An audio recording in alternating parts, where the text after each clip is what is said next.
So how are you lovely and amazing people doing once again? So would you guys like to find out how to make this super cool little marijuana ice cube? Fast and easy. Now you can use these little oops.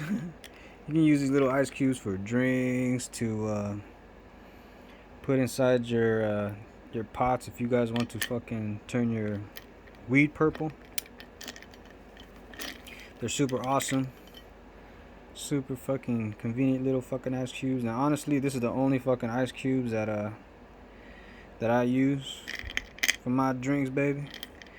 So basically, for you to get these little fucking marijuana ice cubes, all you gotta do is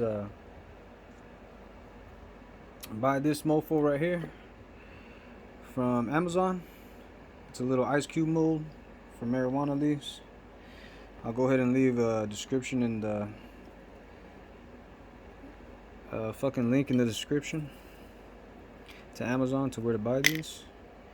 They are super fucking cool. So hell yeah.